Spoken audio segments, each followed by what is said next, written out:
Hello everyone, welcome back to my YouTube channel study with Poonam. I hope आप सभी लोग अच्छे होंगे और अपनी तैयारी को बेहतरीन तरीके से कर रहे होंगे। आज के इस वीडियो में हम सीटेट के लिए एसएसटी से महत्वपूर्ण क्वेश्चन करेंगे, जो सीटेट के पेपर 2 के लिए अत्यंत महत्वपूर्ण है। तो चलिए पहला क्वेश्चन देखते हैं। पहला क्वेश्चन है, निम्नलिखित में से किसे मृतकों का टीला कहा जाता है? Option A Harappa, B Mohenjodaro, C Kalibanga, D Banawali. तो इसमें आपका सही होगा ऑप्शन बी, मृतकों का टीला। मोहनजोदड़ो को सिंधी भाषा में आपसे ये भी पूछा जा सकता है कि मृतकों का टीला किस भाषा में कहा जाता है, तो मोहनजोदड़ो को सिंधी भाषा में मृतकों का टीला कहा जाता है। इसकी खोज राखलदास बनर्जी ने 1922 में किया था। मोहनजोदड़ो एकमात्र ऐसा स्थान था जिसकी शासन व्यवस्था जनतंत्रात्मक थी। मोहनजोदड़ो की शासन व्यवस्था जनतंत्रात्मक थी।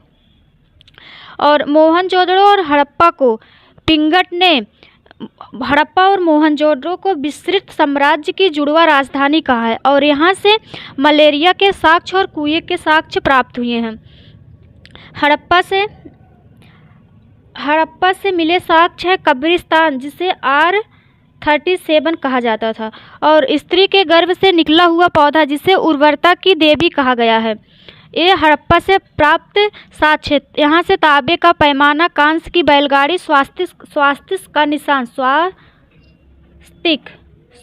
का निशान भी मिला है।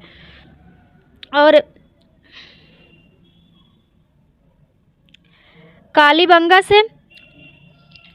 कालीबंगा को स्टुअर्ट पिंगट ने इसको तीसरी राजधानी कहा है। यह राजस्थान में स्थित है। कालीबंगा राजस्थान में स्थित है। इसको 1953 में अमलानंद घोष ने इसकी खोज की थी। इसका अर्थ है, कालीबंगा का अर्थ है काली रंग की चूड़ियाँ। और यहाँ से मिले साक्ष्य, जुते हुए खेल, सजावटी ईंटें, योजनाबद्ध नगर व्यवस्था, अग्निवेदिकाएं। तो आपसे पूछा जा सकता था कि कहाँ से योजनाबद्ध नगर व्यवस्थाएं प्रचलित थी, तो यह कालीबंगा में प्रचलित थी। बनावली यह हरियाणा राज्य में स्थित है। इसकी खोज 1973 में बिस्ट नामक खोजकर्ता ने किया था। यहाँ से मिट्टी से बना खिलौना हल के साक्ष्य और इसे भारत का दूसरा बड़ा स्थल भी कहा जाता था। नेक्स्ट है, ऋग्वेद का प्रमुख देवता कौन है? ऑप्शन ए मारुत, अग्नि, शक्ति, वरुण। तो इसमें आपका सही होगा ऑप्शन बी। ऋग्वेद सबसे पुराना वेद है। इसके ब्राह्मण ग्रंथ ऐतरेय और कौशिकी। इसमें 10,028 सूक्त और 10 मंडल हैं। इसके तीसरे मंडल में सूर्य देवता को समर्पित गायत्री मंत्र है, और 10वें में पुरुष सूक्त, जिसमें 4 वर्ण व्यवस्था का उल्लेख किया गया है। नेक्स्ट है, महावीर का जन्म कहाँ हुआ था? सारनाथ, लुम्बिनी, कुंड, ग्राम, वैशाली, नालंदा। तो इसमें आपका सही होगा ऑप्शन सी सही होगा।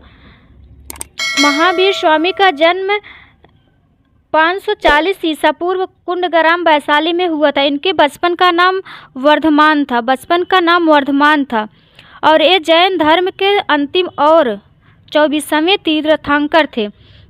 इन्हें ज्ञान की प्राप्ति ऋजुपालिका नदी के तट पर साल वृक्ष के नीचे हुआ था, और इनकी मृत्यु 468 ईसा पूर्व में पावापुरी राजगिरी में हुआ था। नेक्स्ट है, दीवान खैरात नामक एक अलग विभाग की स्थापना किसने की? अकबर ने, मोहम्मद बिन तुगलक ने, फिरोज तुगलक ने, शेर शाह ने। तो इसमें आपका सही होगा ऑप्शन सी, फिरोज तुगलक ने। फिरोज तुगलक का शासनकाल था 1351 से 1388 ईस्वी तक। फिरोज शाह तुगलक ने ब्राह्मणों पर जजिया कर लगाया था, और इसने अशोक के 2 स्तंभ, टोपरा और मेरठ को दिल्ली ले आया था। और अकबर का शासनकाल था 1556 से 1605 ईस्वी तक। इसने दास प्रथा का अंत 1562 में किया। पर्दा शासन का अंत 1562 में किया। जजिया कर समाप्त 1564 में किया। इबादत खाने की स्थापना किया। दीन इलाही की स्थापना किया और दीन संवत की स्थापना किया। और मोहम्मद बिन तुगलक का शासनकाल था 1325 से 1351 ईस्वी तक। मोहम्मद बिन तुगलक ने चांदी के सिक्के के स्थान पर तांबे का सिक्का चलाया। इब्न बतूता मोहम्मद बिन तुगलक के शासन में भारत आया था। यह 1333 में भारत आया और मोहम्मद बिन तुगलक ने इसे काजी नियुक्त किया था। और इब्न बतूता की पुस्तक है किताबुल रहला। नेक्स्ट है सूची 1 को सूची 2 से मिलान कीजिए तथा सूचियों के नीचे दिए गए संकेतों से सही उत्तर का चयन कीजिए। सूची ए है और सूची बी। एक तरफ है सम्राट और दूसरी तरफ उसका मकबरा है। तो बाबर लाहौर, अकबर आगरा, जहांगीर काबुल, शाहजहां सिकंदरा। तो आपको बताना है कि इन लोग का मकबरा कहाँ स्थित है। तो बाबर का मकबरा काबुल में है और अकबर का सिकंदरा में है। जहांगीर का लाहौर है और शाहजहां का आगरा। तो 3 4 2 1 2 3 4 1 2 ऑप्शन सी सही होगा। 3 4 2 1। नेक्स्ट है वह अंग्रेज जिसने सम्राट जहांगीर के दरबार में आकर भेंट किया। सर थॉमस रो, राल्टाबिथ, सर जोंड, सर जॉन शोर। तो इसमें आपका सही होगा option A. Sir Thomas Roe ने जहांगीर के दरबार में आया था। जहांगीर का शासनकाल था 1605 ईस्वी से 1627 ईस्वी तक। इसके बचपन का नाम सलीम था। इसका राज्याभिषेक 3 नवंबर 1605 में आगरा में हुआ था। इसके 12 घोषणाओं को आईने जहांगीरी कहा जाता था। इसने अर्जुन देव को मृत्यु दंड दिया था क्योंकि अर्जुन देव ने खुसरो की सहायता की थी और तंबाकू पर पूर्ण प्रतिबंध लगाया था। और इसके शासनकाल को चित्रकला का स्वर्णकाल कहा गया है। नेक्स्ट है अवध के अंतिम नवाब थे सिराजुद्दौला, आसिफुद्दौला, वाजिद अली शाह, गंगू नवाब। तो इसमें आपका सही होगा ऑप्शन सी वाजिद अली शाह। अवध के अंतिम नवाब वाजिद अली शाह थे।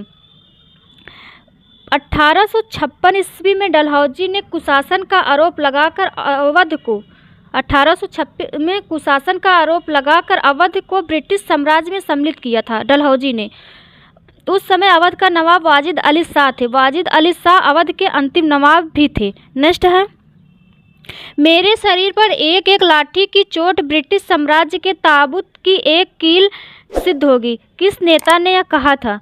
तो इस ऑप्शन ए है बीजी तिलक, लाला लाजपत राय, बिपिन चंद्रपाल, अरविंद घोष। तो इसमें आपका सही होगा option B Lala Lajpat Rai. Next है स्वतंत्रता प्राप्ति के समय भारतीय राष्ट्रीय कांग्रेस का अध्यक्ष कौन था? ऑप्शन है जवाहरलाल नेहरू, सरदार वल्लभ भाई पटेल, पट्टाभी सीतारमैया, जेबी कृपलानी। तो इसमें आपका सही होगा ऑप्शन डी जेबी कृपलानी। स्वतंत्रता प्राप्ति के समय 1947 में के समय जेबी कृपलानी कांग्रेस के अध्यक्ष थे। 1946 में मेरठ अधिवेशन में कांग्रेस अध्यक्ष निर्वाचित किए गए थे। स्वतंत्रता प्राप्ति के समय जेबी कृपलानी कांग्रेस के अध्यक्ष थे 1947 में और इनको निर्वाचित किया गया था 1946 में। नेक्स्ट है कर्जन ने भारत का विभाजन कब किया? 1905 में, 1901 में, 1919 में, 1947 में। तो इसमें आपका सही होगा ऑप्शन ए 1905 में। 20 जुलाई 1905 को बंगाल विभाजन के निर्णय की घोषणा हुई।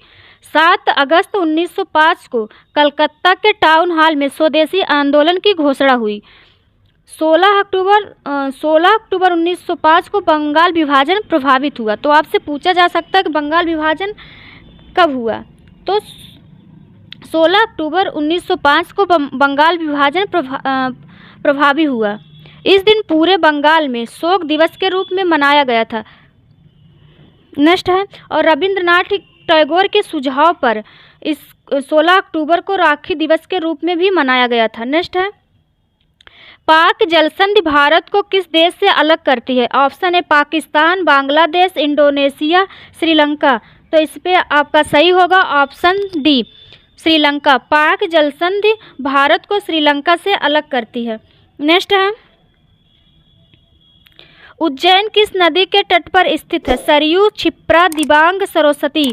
तो इसमें आपका सही होगा ऑप्शन बी, क्षिप्रा नदी के तट पर उज्जैन स्थित है। नेक्स्ट है, Jim Corbett national park Bharat के किस राज्य में स्थित है? ऑप्शन ए उत्तराखंड, राजस्थान, बिहार, डी है कर्नाटक। तो इसमें आपका सही होगा ऑप्शन ए, उत्तराखंड।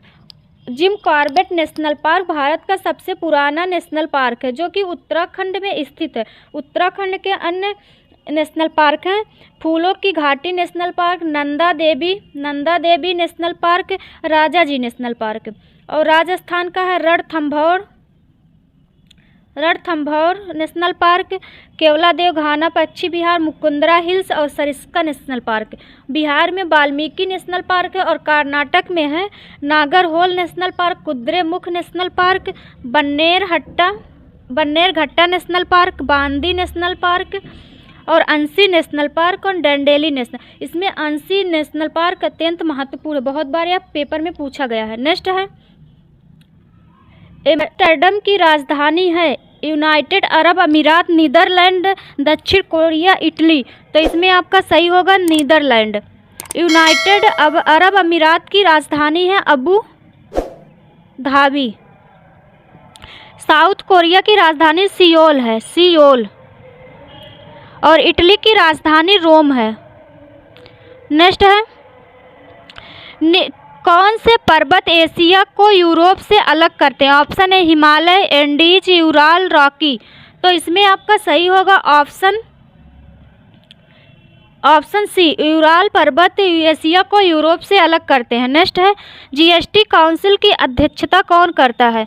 ऑप्शन है आरबीआई गवर्नर, सेबी के अध्यक्ष, सी है प्रधानमंत्री, डी है केंद्रीय वित्त मंत्री। तो इसमें आपका सही होगा ऑप्शन डी, केंद्रीय वित्त मंत्री जीएसटी काउंसिल की अध्यक्षता करते हैं। नेक्स्ट है, वाणिज्यिक बैंकों का राष्ट्रीयकरण कब हुआ था? 1947 में, 1956 में, 1969 में, 1985 में। तो इसमें आपका सही होगा ऑप्शन सी, 1969 में। वाणिज्यिक बैंकों की का राष्ट्रीयकरण 1969 में किया गया था और 6 बैंकों का राष्ट्रीयकरण हुआ था, 6 बैंकों का राष्ट्रीयकरण हुआ था। नेक्स्ट है, CRR का संक्षिप्त रूप क्या है? नगद वापसी अनुपात, नगद आरक्षित अनुपात, नगद राजस्व अनुपात, नगद वापसी आरक्षित। तो इसमें आपका सही होगा ऑप्शन बी, नगद आरक्षित अनुपात। CRR का केस रिजर्व रेशियो, नगद आरक्षित अनुपात। नेक्स्ट है, प्रधानमंत्री जनधन योजना की शुरुआत किस वर्ष की गई थी? ऑप्शन है 2013, 2014, 2015, 2016। तो इसमें आपका सही होगा ऑप्शन बी, 2014। प्रधानमंत्री जनधन योजना भारत में वित्तीय समावेशन की सबसे बड़ी और एक राष्ट्रीय मिशन था जिसका उद्देश्य था देश भर में सभी परिवारों को बैंकिंग सुविधाएं मुहैया कराना। इसकी घोषणा 15 अगस्त 2014 को तथा इसका आरंभ 28 अगस्त 2014 को किया गया था। नेक्स्ट है, आर्थिक कार्यों के क्षेत्रक मुख्यतः कितने भागों में बटे हुए हैं? ऑप्शन है 1, 2, 3, 4। तो इसमें आपका सही होगा ऑप्शन सी, 3। आर्थिक कार्यों के क्षेत्रक 3 भागों में बटे हुए हैं। पहला है प्राथमिक, द्वितीयक और तृतीयक क्षेत्र। भारत में वर्तमान अर्थव्यवस्था में तृतीयक क्षेत्र की हिस्सेदारी सर्वाधिक है। नेक्स्ट है, भारतीय संविधान की प्रस्तावना में किस प्रकार के न्याय की बात नहीं की गई है? ऑप्शन लोकतांत्रिक, सामाजिक, आर्थिक, राजनैतिक। तो इसमें आपका सही होगा ऑप्शन ए। प्रस्तावना में लोकतांत्रिक शब्द का न्याय की बात नहीं कही गई है, जबकि सामाजिक न्याय, आर्थिक न्याय, राजनैतिक न्याय का उल्लेख किया गया है। नेक्स्ट है, अभिव्यक्ति की स्वतंत्रता किस मौलिक अधिकार के अंतर्गत आती है? ऑप्शन समता का अधिकार, स्वतंत्रता का अधिकार, संस्कृति एवं शिक्षा का अधिकार, संवैधानिक उपचारों का अधिकार। तो इसमें आपका सही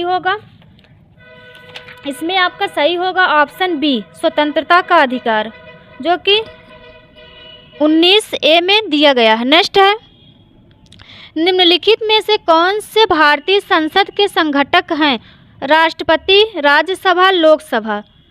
तो इसमें आपका सही होगा तीनों संसद के संघटक हैं, तीनों संसद के हिस्सा हैं। राष्ट्रपति, राज्यसभा, लोकसभा से मिलकर संसद का निर्माण होता है। नेक्स्ट है, भारत में उच्च न्यायालय की मुख्य न्यायाधीश बनने वाली पहली महिला कौन थी? ऑप्शन ए रूमा पाल, फातिमा बीबी, लीला सेठ, सैयदा ताहिरा। तो इसमें आपका सही होगा ऑप्शन सी, लीला सेठ। भारत में उच्च न्यायालय की मुख्य न्यायाधीश बनने वाली पहली महिला लीला सेठ थी। भारत में अब तक कोई भी महिला सर्वोच्च न्यायालय की मुख्य न्यायाधीश नहीं बनी है। किसी राज्य के राज्यपाल के रूप में नियुक्त किए गए भारत के संविधान द्वारा निर्धारित न्यूनतम आयु कितनी है? ऑप्शन ए 21 साल, बी 25 साल, सी 30 साल, डी 35 साल।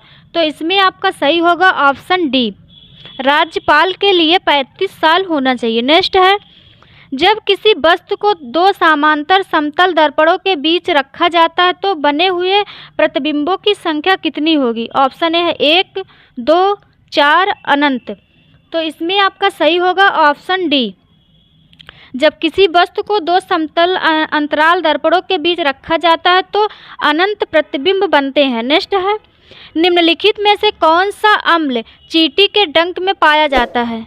ऑप्शन है मेथेनोइक अम्ल, टार्टरिक अम्ल, ऑक्सैलिक अम्ल, एसिटिक अम्ल। तो इसमें आपका सही होगा ऑप्शन ए, मेथेनोइक अम्ल। नेक्स्ट है, निम्नलिखित में से किस अम्ल को अम्लों का राजा कहा जाता है? ऑप्शन ए कार्बोनिक अम्ल, फास्फोरिक अम्ल, नाइट्रिक अम्ल, सल्फ्यूरिक अम्ल। तो इसमें आपका सही होगा ऑप्शन डी, सल्फ्यूरिक अम्ल को अम्लों का राजा कहा जाता है।